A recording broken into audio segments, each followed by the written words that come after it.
열린 토론.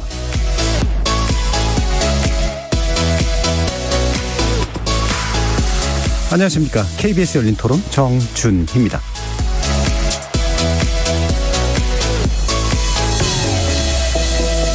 KBS 열린 토론, 오늘은 좋은 언론, 나쁜 언론, 이상한 언론으로 여러분을 만납니다. 지난 2월 3일 20대 대선에 출마하는 주요 정당 4명의 대선 후보들이 참여했던 첫 TV토론의 종합 시청률은 39%에 달했습니다. 이것은 김대중, 이회창, 이인재 후보가 출마했던 지난 15대 대선 토론 시청률 55.7% 이후 최고 기록이라고 하는데요. 유권자들의 높은 관심을 반영하듯 이제까지 총 3차례 진행된 대선 TV토론 직후 다양한 관련 보도가 이어졌습니다. 필수적이랄 수 있는 사실관계 확인 보도 측면에서 보면 긍정적인 사례도 있지만 아쉬운 대목도 많이 눈에 띄었는데요. 팩트체크라는 제목을 달고 있는데 각 캠프 관계자나 평론가들의 입을 빌려서 아전인수격으로 승자, 패자를 가리거나 자화자찬을 그대로 전달하는 보도 역시 적지 않았습니다. 논논논 패널들의 눈으로 자세히 분석하고 평가해 보겠습니다. 참고로 잠시 후 8시부터 KBS 1텔레비전을 통해 방송되는 중앙선관위 주간 제20대 대통령 선거 두 번째 법정 토론은 저희 1라디오를 통해서도 들으실 수 있습니다. 이로 인해 오늘 KBS 열린 토론은 일부만 방송된다는 점 청취자 여러분의 양해 부탁드립니다. KBS 열린 토론은 여러분이 주인공입니다. 문자로 참여하실 분은 샵 9730으로 의견 남겨주십시오. 단문은 50원, 장문은 100원의 정보 이용료가 붙습니다. KBS 모바일 콩 그리고 유튜브를 통해서도 무료로 참여하실 수 있고요. 1라디오, 이제 콩에서도 보이는 라디오로 만나실 수 있습니다. 시민 논객 여러분의 뜨거운 참여 기다리겠습니다. KBS 열린 토론 지금부터 출발합니다. 살아있습니다. 토론이 살아있습니다. 살아있는 토론, KBS 열린 토론. 토론은 라디오가 진짜입니다. 진짜 토론, KBS 열린 토론.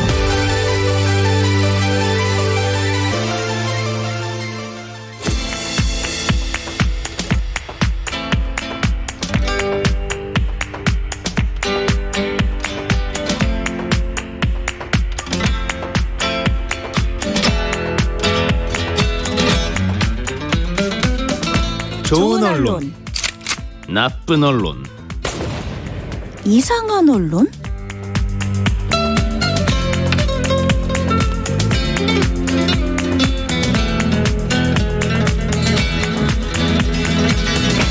오늘 함께해 주시는 세 분의 전문가 소개해드리겠습니다. 이정훈 신한대 리나시타 교양대학 교수 나오셨습니다. 안녕하십니까. 언론인권센터 정책위원이신 정미정 박사 함께하셨습니다. 안녕하세요. 민동기 미디어 전문기자 자리해 주셨습니다. 안녕하십니까. 자, 지금 지난 이제 TV 토론 많은 분들이 이제 관심을 가지셨는데 여기에 대한 나름의 이제 평가 같은 거 좀 들어보고 간단하게 한번 좀 들어보고요. 구체적인 이제 보도 한번 살펴보도록 할 텐데요. 이정훈 교수님은 어떻게 보셨어요? 뭐 다른 분들도 대체적으로 뭐 저랑 의견이 비슷한 것 같은데 약간 좀 뭔가 임팩트가 좀 부족했다. 그래서 토론이 전체적으로 좀 겉도는 느낌. 그래서 정책에 대한 공약에 대한 어떤 뭐 자세한 뭐 논박 뭐 이런 것은 사실상 찾아보기 좀 어려웠던 것 같고요.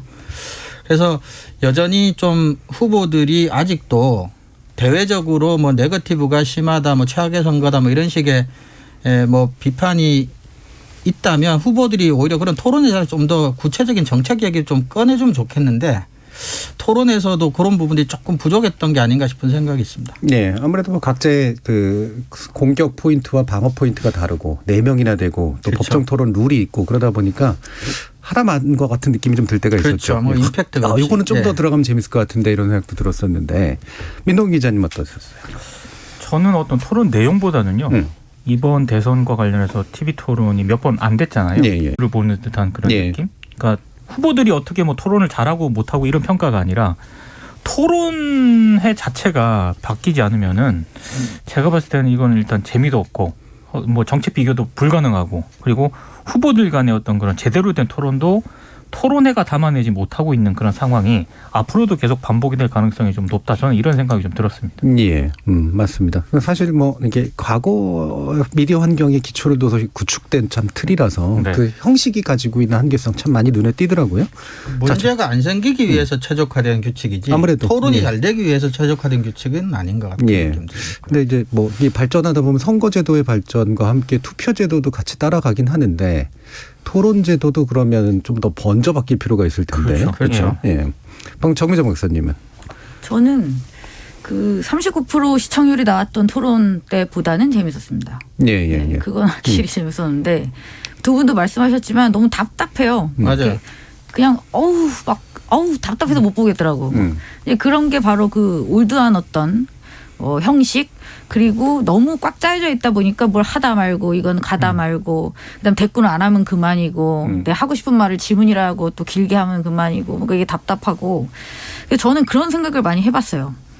좀 더 자유스럽되 저는 1대1이 확실히 좋은 것 같아요. 그렇죠. 네. 양자 토론이. 1대1이. 그러니까 그게 4명의 유력 후보를 두고도 1대1을 몇 번을 하면 되잖아요. 네. 경우의 수를 맞춰서 약간의 횟수가 늘더라도 그렇게 하면 누가 누구랑 하느냐에 따라서 완전히 다른 색깔이 그렇죠. 나올 수도 있고. 예. 그래서 저는 좀 다양한 방식으로 확실히 좀 바뀔 필요는 있다. 그리고 그것이 지금처럼 4명이면 4명, 뭐 5명이면 5명 그 틀을 가지고 고집하는 거는 이젠 그만둘 네. 때가 됐다는 생각입니다. 그렇죠. 전체 토론 형식이 양자 토론일 수도 있고 그렇죠. 사자 토론 안에서도 이제 양자 매칭을 시키는 그렇죠. 방식으로 그렇죠. 실제로 예전에 이제 그 재보궐 선거 때나 경선 때 이제 그런 걸 방송사에서 좀 시도한 적이 있었는데 그게 훨씬 나았던 것 같긴 해요. 맞아요. 현재 주도권 토론이 그런 의도를 가지고 있긴 하나 실제로는 뭐 2명한테 나눠라 뭐 또 이런 식으로 하게 되고 그러니까 또 한 사람한테만 또 집중되기도 하고 그렇죠. 실제로. 그래서 아무래도 보는 맛도 줘야 되고 예. 그 싸우는 맛도 또 있어야 되고 그렇죠. 하는데 네. 지금은 보는 맛도 없고 후보자들도 답답하죠. 하면서도 답답해하는 게 느껴지고. 지금 법정 토론 방식으로는 뭔가 후보들 간에 추가적인 어떤 토론이라든가 이런 게 거의 불가능하다고 네, 맞아요. 네. 이제 너무 촘촘하니까 공격하거나 네거티브를 펼치는데 활용하는 정도로밖에는 뭐 활용을 안 하고 있는 부분도 예. 분명히 있는 그러니까 거예요. 그런 상황에서 누군가가 토론을 잘한다는 의미도 굉장히 허무한 얘기가 되는 거죠. 그렇죠. 예. 그 룰을 어떻게 더 익숙하게 잘 활용하느냐 그 수준이라면 우리는 그런 토론 잘하는 걸 원하는 건 아니잖아요. 예. 그러니까 뭐 저도 진행자로서 말씀드리면 준법보다 편법이 잘하는 것처럼 되는 상황들이 이제 자행됩니다. 그렇죠. 네. 그래서 예를 들면 제가 걸어치기라는 표현이 썼는데 예. 이 사람하고 얘기해야 되는데 다른 사람한테 이제 뭐 물어보는 그런 아, 이 방식이라든가. 사람 얘기를 저 그렇죠. 사람한테 네. 물어보는 식으로. 그거는 뭐 질문을 받는 사람도 기분 나쁜 일이고, 그렇죠. 예, 당사자는 또 더 기분 나쁜 일이고 이런 건데 그런 편법적 방법들을 쓰는 게 누가 짜준 전략인지 모르겠습니다만, 예, 또 지지자들은 또 그걸 보고 아유 잘한다 또 이러고 있기 때문에 그런 게 좀 되게 아쉬운 부분이 있었던 것 같아요. 자, 그러면 이제 관련된 또 보도들도 한번 꼽아주시면 좋을 것 같은데 좀 주로는 인상적인 보도 위주로 이제 말씀 주시면 좋을 것 같습니다. 좋든 나쁘든 간에 전반적인 보도 경향들과 함께 이런 게 참 눈에 띄더라, 왜 그랬더라라는 얘기를 해주시면 좋을 것 같은데요. 민동기 기자님부터. 저는 일단 뭐 눈에 띈 보도라기보다는 그냥 팩트 체크에 충실했던 그런 보도 있지 않습니까? 예. 그걸 몇 가지 좀 꼽아와봤는데요.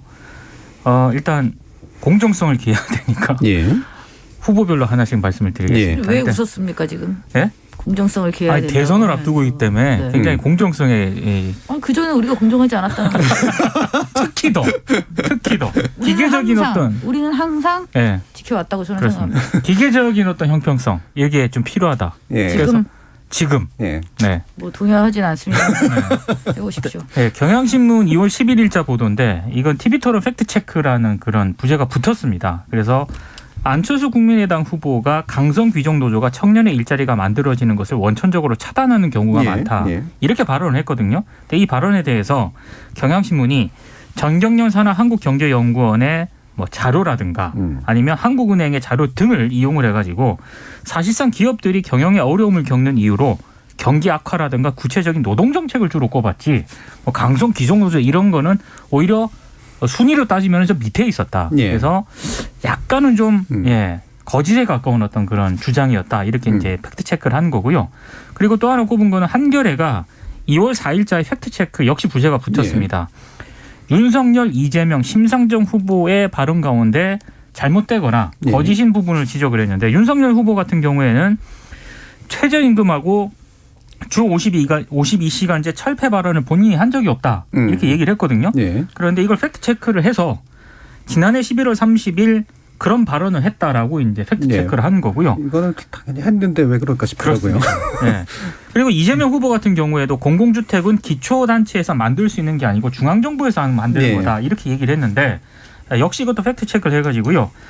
당시 이제 2013년에 제정된 성남 도시개발공사 조례를 보면 거기에 기초자치단체도 임대주택을 건설 공급할 수 있도록 네. 돼 있다. 이런 부분을 지적을 했고 심상정 정의당 후보는 이 종부세 폐지를 시사한 윤석열 후보에게 시가 25억에 사는 분이 종부세로 연 50만 원 내는 게 이게 세금 폭탄이냐 이렇게 질문을 한 적이 있거든요. 네. 근데 이것도 근거를 들어서 정부 통계를 인용하는 과정에서 잘못 인용을 한 것 같다. 시가 25억 주택의 종부세는 300만 원 정도로 추정이 된다라고 네. 이제 팩트 체크를 한 겁니다. 그때 92만 원인가 뭔가 얘기가 네네 나왔죠. 그렇게도 예. 얘기를 했었고요. 그래서 이런 부분에 대해서는 좀 가장 기본적이면서도 네. 어쩌면 우리 언론들이 잘 못하고 있는 부분일 수도 있기 때문에 제가 이제 예를 한번 들어서 가져와 봤습니다. 예, 각 후보들에 대해서 자 기계적으로 지금 다 잘 나누셨습니다. 그래서 완전 거짓말까지는 아니지만 적어도 이제 사실에 가깝진 않다라고 생각되는 것들은 이제 다 하나씩 이렇게 좀 정돈을 해주셨고요. 어떠세요? 팩트 체크 보도 전반적으로 좀 과거에 비해서 잘 되고 있다고 느끼세요?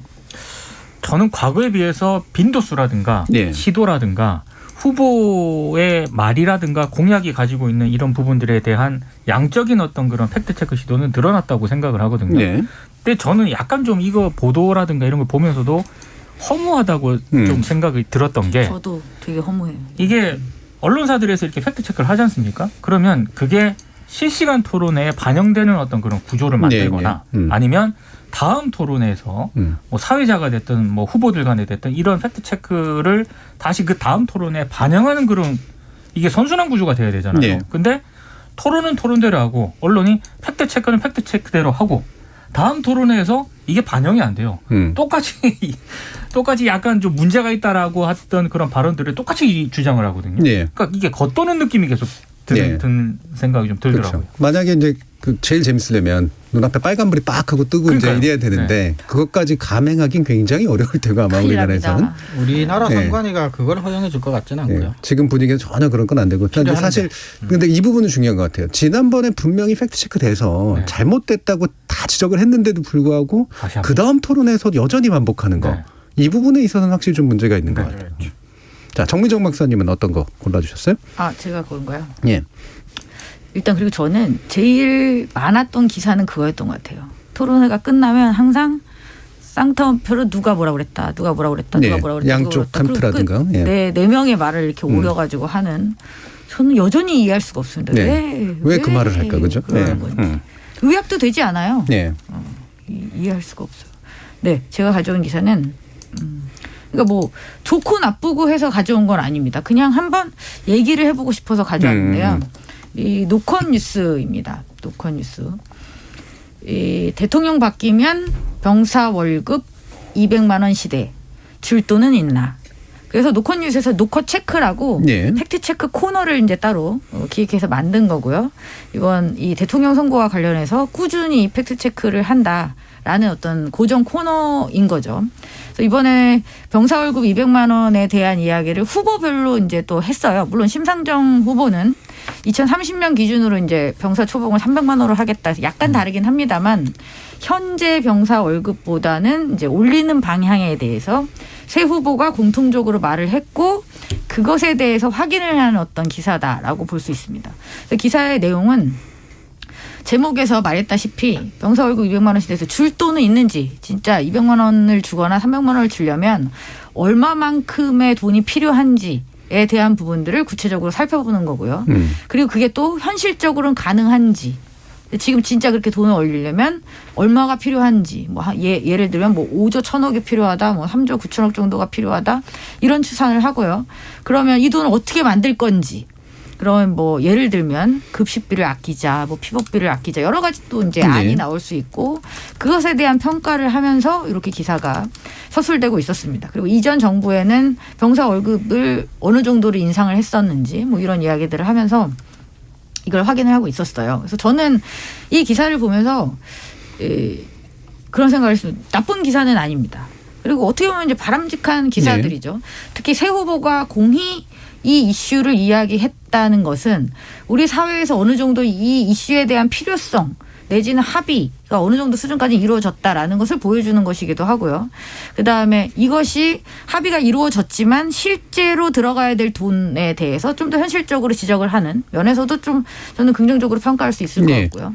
근데 단지 제가 이제 말씀드리고 싶었던 것은 이것도 팩트 체크일까? 네. 뭐 이런 저도 들으면서 그런 생각을 했어요. 이거는 과연 팩트 체크일까? 그러니까 팩트 체크가 아니라고 해서 나쁘다는 의미는 아닙니다만 지금 우리가 팩트 체크라는 이름으로 이야기하는 굉장히 많은 것들이 팩트 체크라고 하기에는 넘쳐나는 이슈들이 되게 많다는 거죠. 네. 그리고 팩트 체크의 대상이 아닌 것을 팩트 체크를 하는 경우도 있고 팩트 체크의 대상이 아니지만 해야만 하는 영역도 있고 이런 다양한 영역이 있는 것 같고 이 이슈가 딱 적당한 것 같아서 그리고 뭐 후보자별로 별로 이렇게 차이도 없고 해서 가져와 봤습니다. 저는 여러분들의 생각이 어떠신지 좀 궁금합니다. 네, 일단 이제 노커 체크라고 돼 있는데 이게 그럼에도 불구하고 어쨌든 팩트 체크를 표방하는 고정 코너라는 말씀이시는 거죠. 예, 팩트 체크라고만 하진 않아서.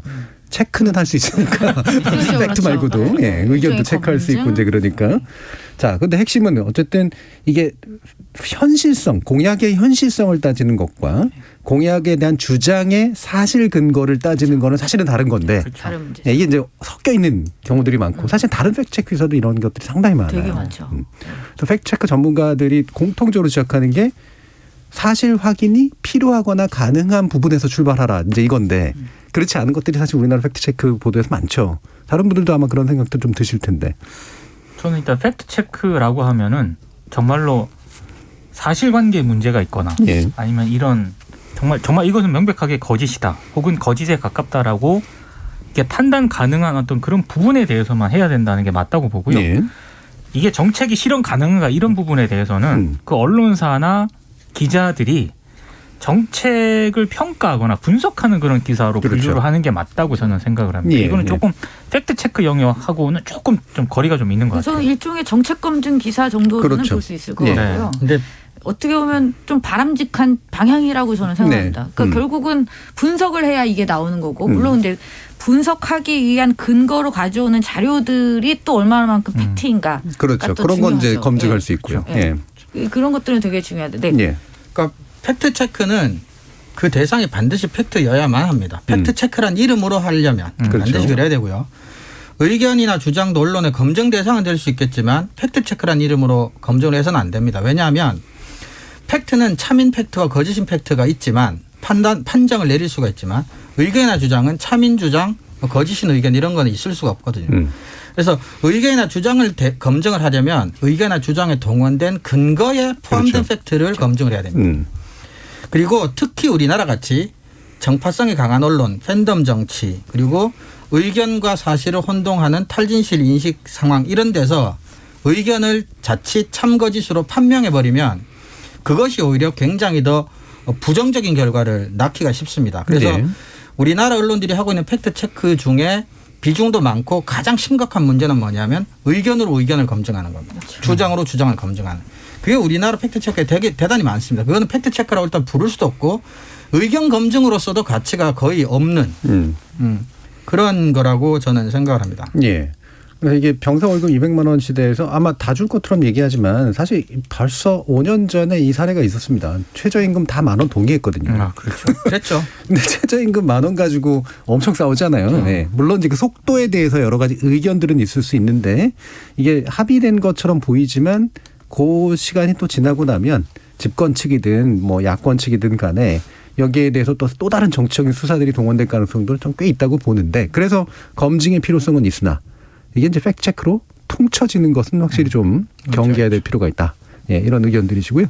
아마 이종규 교수님이 이제 가져오신 것도 대충 그런 거하고 좀 맥락이 좀 비슷할 것도 같은데 한번 말씀 맞습니다. 들어보죠. 제가 앞에서 말한 그 의견이나 주장을 팩트체크라는 이름으로 검증해서는 안 된다는 말씀에 이제 연속선상에서 가지고 온 건데요.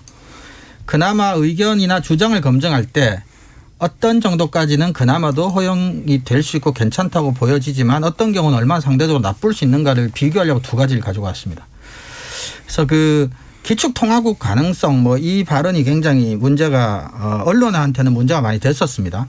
그래서 그거를 팩트체크라는 이름으로 많은 언론들이 팩트체크를 했습니다. 실제로는 단일 사안으로는 최근에 가장 많이 한 게 아닌가 싶을 정도로. 그래서 그나마 상대적으로 괜찮은 팩트체크로 저는 이제 KBS 2월 22일 팩트체크 K, 예, KBS가 예. 운영하는 팩트체크죠. 거기 있는 뉴스 보도를 하나 가지고 왔고요. 상대적으로 의견을 팩트체크할 때 나쁜 사례로 아주경제 2월 23일에 팩트체크라는 부제로 나와 있는 기사를 하나를 가지고 왔습니다. 팩트체크 KBS 기사 같은 경우는 그나마 제가 그래도 의견을 검증해서 이 정도면 용인할 수 있겠다고 했던 게 일단 검증하고자 하는 발언을 명확하게 제일 앞에 박스로 표시를 해줍니다. 나는 이 발언을 검증하겠다. 네. 그다음에 아까 말했지만 의견의 근거가 되는 자료와 데이터는 팩트체크를 할 수가 있습니다. 그런 점에서 이 기사는 이 의견의 근거가 됐던 정경련 보고서 내용을 비교적 자세히 소개를 하고 있습니다. 그리고 또 하나 이 기사의 장점은 미덕은 아무래도 경제학 전문 용어들이 좀 들어갑니다. 예를 들면 뭐 기축통화도 그렇지만 또 특별 인출권 통화 바스켓 뭐 이런 용어들이 좀 들어갑니다. 그런 것들을 굉장히 자세하게 설명을 해주고 있습니다.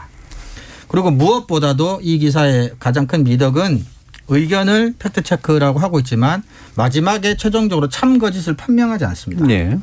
근데 상대적으로 나쁘다고 하는 팩트체크 보도는 동일한 발언에 대해서 검증하고자 하는 발언을 압축적으로 제시해서 정확하게 어떤 부분을 문제 삼고 있는지에 대한 이제 독자들이 판단이 잘 안 됩니다. 뭉뚱그려서 뭔가를 생각하게 만들고요.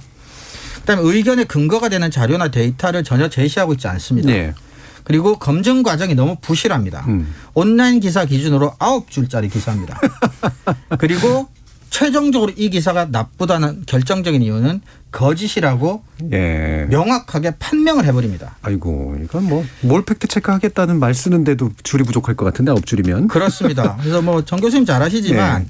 의견은 좋은 의견, 나쁜 의견이 있을 수 있습니다. 그렇죠. 좀 더 설득적이고 좀 덜 설득적인 주장은 있을 수 있죠. 근데 참인 의견과 거짓인 의견이란 거는 인식론적으로 성립이 안 되는 네. 겁니다. 지금 말씀하신 그 나쁜 기사는 정말 스크롤을 내리다가 더 이상 내릴 게 없다는데 이렇게 이제 분석하나 보다 또 끝이야. 예. 없어요. 이게 제목에서부터도 확실히 질적 차이가 나요. 그렇죠. 네, 예. 그렇죠. 한국 곧 기초통화국 될 가능성이 매우 높다라고 하는 발언을 팩트체크하겠다는 게 팩트체크 K고 팩트체크 아주경제 팩트체크는 한국 기축통화국 이거예요. 그러면서 불꽃 튄 TV 토론 거짓 수두룩 이렇게 돼 있는데 거짓 수두룩은 또 따옴표가 붙어 있는데 뭐 쌍따옴표는 아니긴 합니다만 한국을 기축통화국으로 부른 거냐 아니냐 이게 아닌데 그죠? 그렇죠. 예. 그래서 정확하게는 그럴 가능성이 예. 매우 높다고 발언을 한 거죠. 뭐 전체 발언에서 논의의 핵심도 사실은 기축통화국의 문제는 아니었다고 저는 아니었고요. 보고요. 근데 이걸 가능성을 따지는 건 사실 좀 우스운 일이긴 한데 뭐 어쨌든 정책 검증의 영역은 되는 거니까. 그렇죠. 그래서 이제 팩트체크 K는 참고지로 판명하진 않았다라는 거잖아요. 네. 사실 이게 팩트 체크하고 뭐 딱 연관됐다라고는 볼 수는 없는데 제가 TV 토론 끝나고 나서 언론들이 기사 많이 내놓잖아요. 제가 봤을 때 가장 이해가 안 됐던 기사 가운데 하나가 TV 토론 자체에 대한 전문가 평가 네, 예. 그 기사는 전반적으로 제일 문제 있는 게 그거죠. 저는 이거를 왜 냈을까? 그리고 제가 몇 가지 기사를 쫙 봤거든요. 등장하는 전문가들이 진짜 비슷합니다. 네. 그리고 어쩌면 거의 비슷한 어떤 매체도 있었고 맞아요. 약간 다른 매체도 있었는데 합쳐보면은 이 언론에 자주 등장했던 그 전문가들이 한 10여 명 되는 전문가들이 한국의 방송 대선 후보 TV 토론 전체를 마치 전문가적인 시작으로 평가를 하고 있는 거거든요. 네. 근데 가장 이해가 안 됐던 거는 우연히 이게 매체가 겹치는데 아주경제는 아예 점수를 매겨버렸어요. 네. 맞아요. 대선 토론 전문가 평가. 이재명은 기대치 높았나 해가지고 3.44점. 윤석열은 3.76점 선방. 그리고 심상정은 3.64점. 몇 점이 만점이에요? 안철수는 3.48점. 5점 만점인데 이게 뭐 주도권 뭐 해가지고 안정감, 적합도, 뭐 설득력 이렇게 평가를 매겼더라고요. 근데 기사를 보면은 이게 그래서 어떻게 어떤 기준에서 점수를 두 줬다는 자리까지 게 나오는 건 되게 도저히 안 나와요 이게. 그래서 이게 도대체 뭔가. 예. 다른 그 기사들에도 뭐 아시아경제라든가 뭐 심지어 한국일보, 한겨레까지 다 등장시키는 전문가들이 거의 비슷하거든요. 이건 정말 심각한 문제입니다. 뭘 네. 말하고 싶은 걸까요? 네. 저는 이런 기사가 팩트 체크 못지않게 이번 대선 토론에서 불거졌던 정말 문제 있는 기사라는 예. 생각이 좀 들더라고요.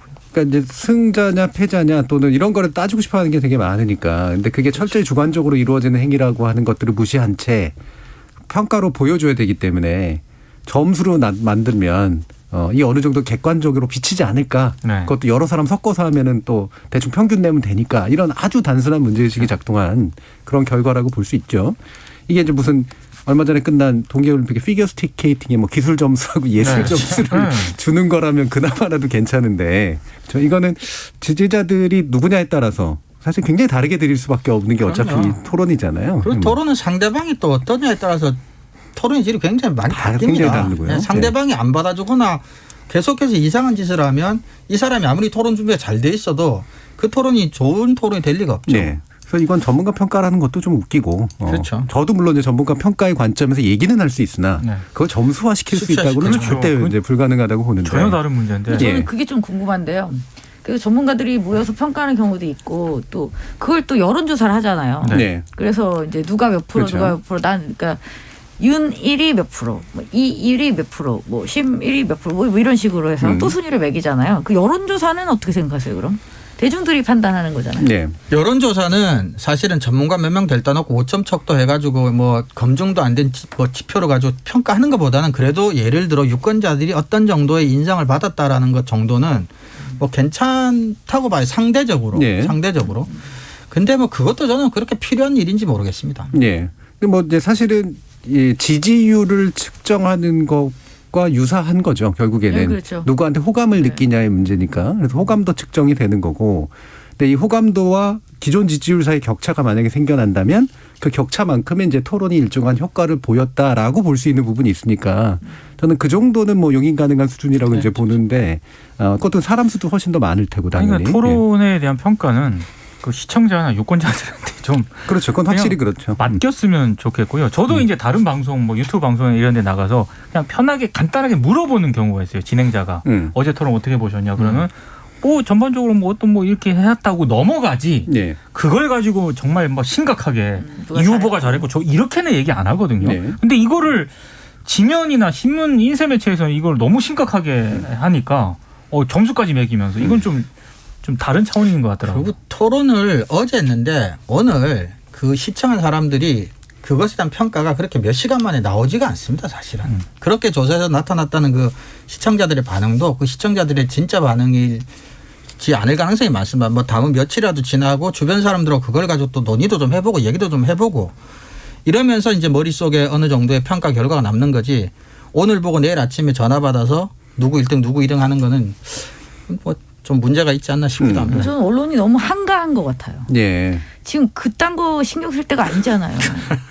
왜 또? 어떤 거 신경 쓰면 될까요? 아니 그러니까 지금 어떤 이슈가 어떻게 다루어졌어야 하는지 예, 그 예. 내용을 그렇죠. 가지고 그거를 이야기해야 될 때 예. 내용에 대한 충분한 정보를 주지는 못할 망정 정말 안 해도 상관없는 이야기를 계속 이건 공해죠 공해. 네. 그 많은 언론사가 때로 다 그것도 사람이 이 사람은 여기서도 하고 저기서도 하고 저기서도 하고 이게 무슨 이런 네. 한가한 놀이를 하고 네, 있는지 한가할 이해할 수도 있지만 정반대일 수도 있어요. 자기들이 할 수 있는 정도의 일 안에 가장 클릭 많이 받을 만한 기사를 장르들을 자꾸 만들어내는 것 같아요. 제가 네. 보기에는.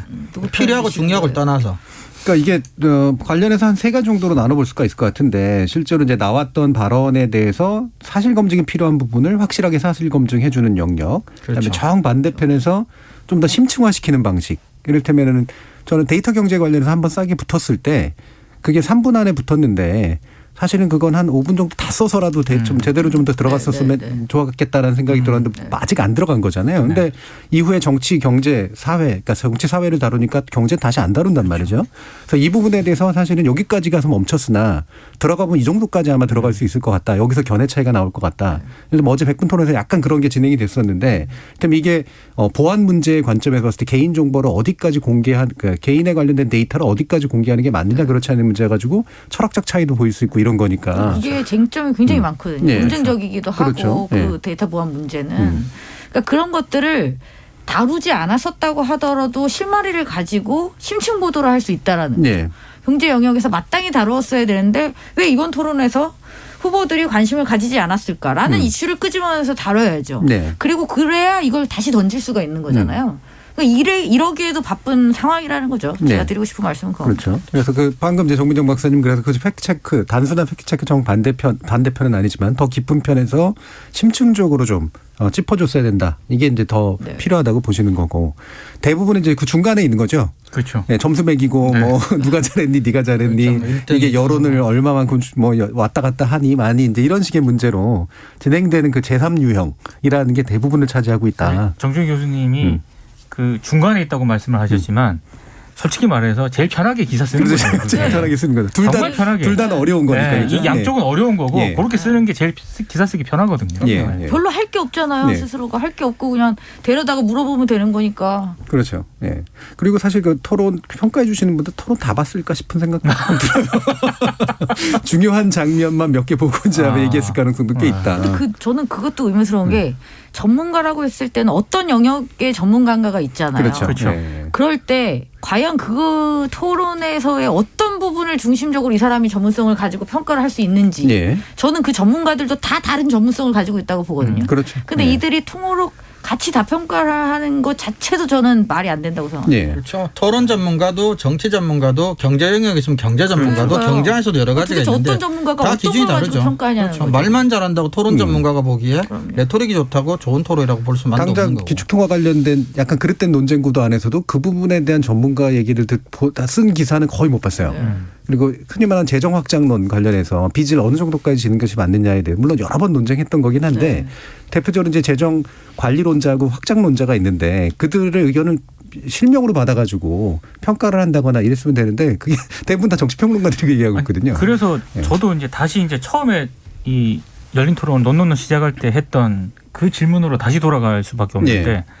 경제 분야 토론을 만약에 한다고 했으면은 저는 진행자도 약간 그쪽에 좀 전문성이 있는 예, 그래서 예. 어느 정도 재량권을 가지고 그런 논쟁이 붙었을 때 사회자도 어느 정도 개입을 할 수 있는 이제 이렇게 가야 되는 시점이 왔다고 생각을 하거든요. 아, 네. 지금 사회자는 그렇게 막 전문성 아니 그러니까 지금 절대 안 됩니다. 법정 토론의 그 TV 토론 사회자는 그냥 시간 재는 분 같아요. 예. 그러니까 시간을 잘 재고 최대한 뭐라고 그러죠? 없는 것처럼 있어야 한다. 그러니까 이런 토론 방식은 저는 더 이상은 곤란하다. 근데 저는 그 법정 토론은 주제를 좁히고 참여자를 아까 1대1 얘기했지만 그렇게 하지 않는 한은 토론 사실상 거의 의미가 없거든요. 그러면 대통령 후보자는 뭐 선거 유세라도 하는 거 바쁘다 그러면 대통령 본인이 나가는 법정 토론 몇 회 제안하고 그다음에 그 캠프에서 각 분야별 그 캠프에서 누가 나와서 예를 들어 경제면 또 누가 나와서 1대1로 붙는 거죠. 네. 그것도 의무화시키는 거죠. 그렇게 해서 토론 횟수를 늘려서 한 번 토론에서 다룬 주제는 좁히지 않으면 지금 같은 방식으로는 그냥 겉핥기식으로 지나가거나 대부분의 시간을 정치적인 공박으로 그렇죠. 허비하거나 이렇게밖에 못 돼요. 네. 그래서 꼭 대통령이 모든 토론에 직접 다 나올 필요는 없잖아 후보자가.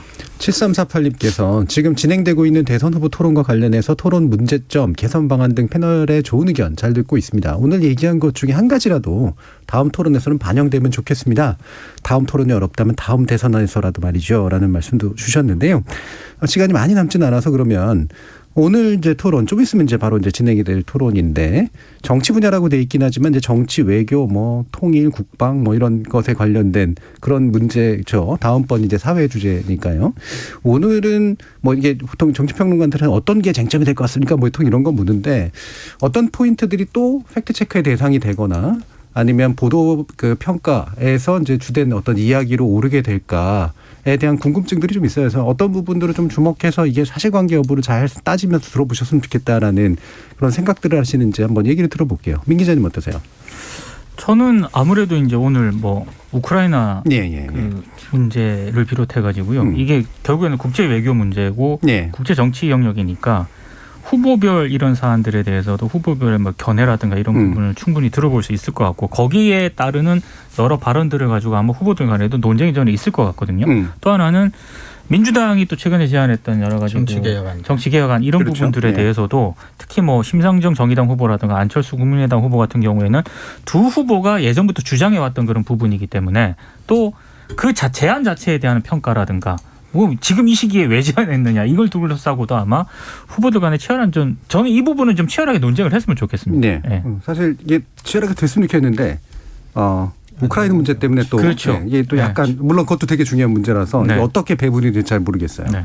어떠세요?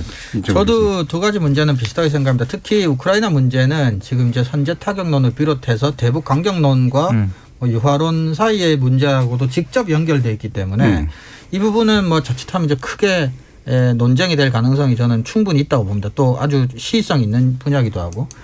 그리고 정치 분야 같은 경우도 저는 제가 기억이 닿는 한 그 모든 대선에서 개헌 문제가 계속 얽혀 있었던 것 같은데 이번 대선 얘기가 안 되다가 막판에 나왔어요. 근데 뭐 다당제는 뭐 무조건적인 선이고 양당제는 무조건적인 악이다 이렇게 사실 볼 수만도 없는데 네.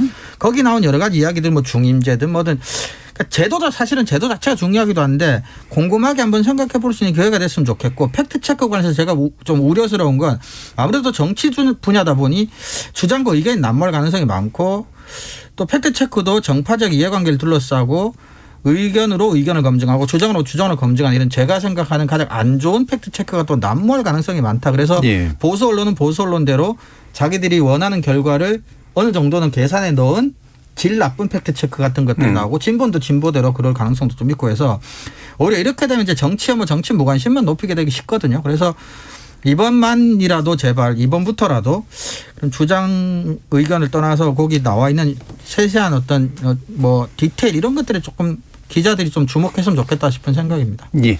자, 정민정 박사님. 저는 뭐 두 분이 말씀하신 거 중복되는 거는 말씀 안 드리고요. 제가 토론이 끝난 다음에 언론에게 바라는 건 있습니다. 오늘 다루어지지 않은 중요한 이슈를 제발 네, 반드시 다루었으면 좋겠다. 이 중요한 것을 다뤘어야 된다. 그리고 오늘 안 다루었다면 다음에 어떤 식으로든 질문을 던질 수 있었으면 좋겠습니다. 예. 그러니까 예를 들면 정치 분야에서 아까 이제 지적해 주신 게 권력구조 개편에 관련된 문제, 개헌 관련된 문제, 뭐 그다음에 좀 있으면 또 이제 지방선거에 관련된 문제 이런 게 또 복합적으로 나올 텐데 그게 이제 조금 지적이 된다면 대충은 어떤 선에서 끝나고 어떤 선에 더 들어가면 좋을까요? 근데 이게 제가 봤을 때 아까 치열한 논쟁을 했으면 예. 좋겠다라고 하는 그 바람이 조금 깊이 들어가야 될 그런 사안인데 예. 이게 그렇게까지 깊이 안 들어가고 겉돌 가능성이 서로 저는 공방할 가능성이 높아요. 저는 높다고 위성정당 보거든요. 문제 이런 네. 거도 한참 그리고 얘기하고 이미 그 과거의 책임론 제기하고 아마 이러다가 끝나지 않을까. 이미 그 제1야당 대표가 이것을 마치 정치적인 뭐 일종의 거래인 것처럼 했기 예. 때문에 토론에서도 자칫 잘못하면 그렇게 그냥 정치적인 공박으로만 실제로 정말 깊이 있는 대화가 오고 가기보다는 그렇게 될 가능성은 저는 좀 그래서 높다고 저는 봅니다. 끝나고 다수의 보도가 안철수 후보와 다른 유력 후보의 어떤 관계, 태도 여기에 집중될 가능성도 높다고 봅니다. 맞습니다. 자, 오늘 열린 토론은 이것으로 모두 마무리할 텐데 오늘 토론 함께해 주신 민동기 기자님, 정민정 박사님, 이정훈 교수님 세 분 모두 수고하셨습니다. 감사합니다. 고맙습니다. 잠시 후 8시부터 선관위 주간 2차 법정 토론을 일라디오 그리고 일라디오 유튜브를 통해서 동시에 들으실 수 있습니다.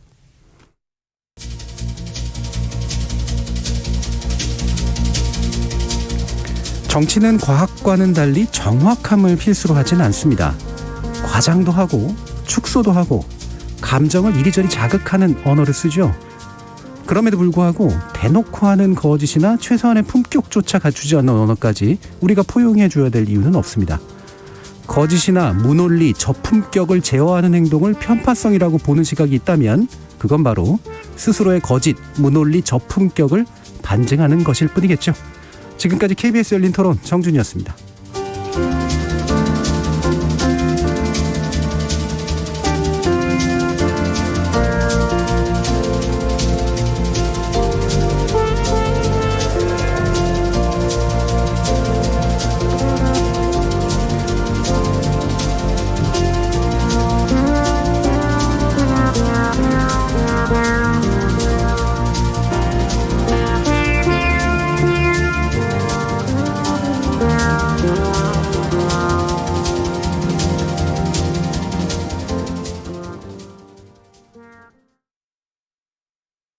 정성을 다하는 국민의 방송 KBS가 8시를